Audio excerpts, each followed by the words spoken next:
Hey guys, this is Comic Uno, and today I'm doing a review for Paper Girls, issue 11. So before I start talking about this issue, just want to give you guys a couple updates. Of course, I have Comic Uno, episode 180, and that show where I review all the comics I read this week in one show. So if you want to go check out the exclusive comics for that show, that'll be in the description below, and also annotated will be the episode on Friday. Also, if you guys would like to check out the Kickstarter for Like Father, Like Daughter issue 4, that'd be awesome, and that will also be annotated.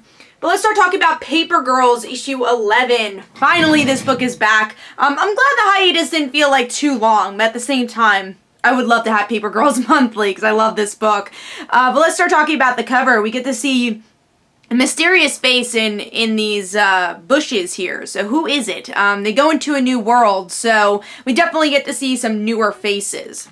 So another new world, because last arc we saw them in the future. So now this actually, well, talking about the art first, I, of course, love the art. I really enjoyed the artwork here, especially facial expressions, and there's a lot of emotions in this issue, and then the bright, vibrant colors of the book. I mean, it just works so well. And then you get to see these kind of weird creatures in that imaginable world that Brian K. Vaughan's always really good at doing.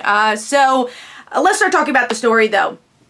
So with this issue, we get to see definitely more with KJ. So KJ's been missing for a little while from the last arc. So this is more of a focus on her and what type of character she is. These girls have gone through a lot, even before this whole madness of traveling to different dimensions or times. So it opens up with KJ on her field hockey team and people making fun of her religion and seeing that she was very close with her grandmother, who it seems like she was in a concentration camp. But things are weird. Like the number that was on her arm is not the same number she remembers. And she says, "I've seen this a million times. You told me it a million times. This is not right."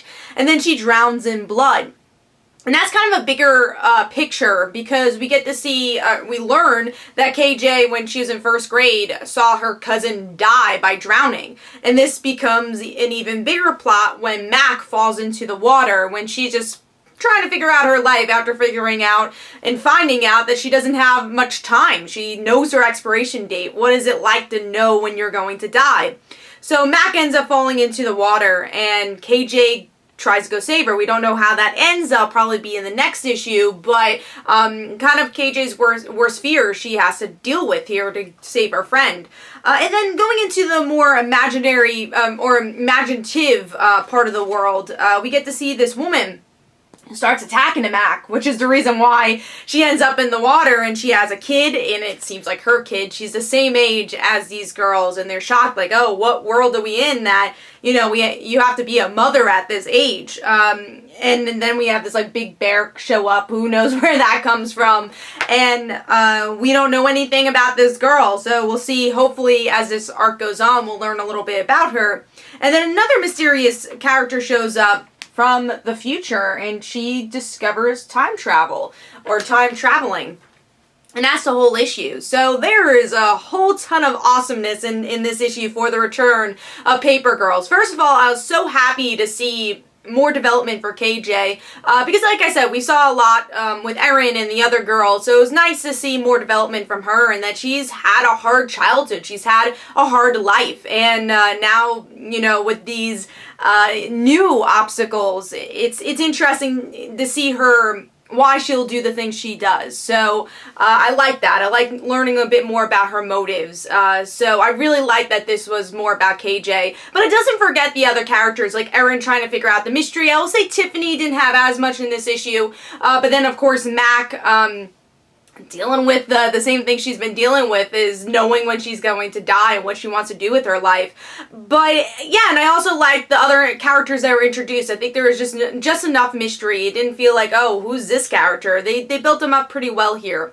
So overall, I would have liked to see a little bit more of the world, but I'm sure that's what the whole arc is going to be about. That's my only slight negative I have with it, but it's such a great character-driven issue that doesn't forget the mystery. It's not a slow issue by any means. So Paper Girls issue 11 returns in such a great way. Really motivates KJ's story a bit more. So Paper Girls issue 11 gets 4.5 stars. Hopefully you guys enjoyed. This is Comic Uno. Don't forget to follow me on Twitter. Don't forget to like my Facebook page. Also, description below, there are links for my comic book, Like Father, Like Daughter. And don't forget to like the Facebook page of Like Father, Like Daughter. And I'll see you guys later. Bye.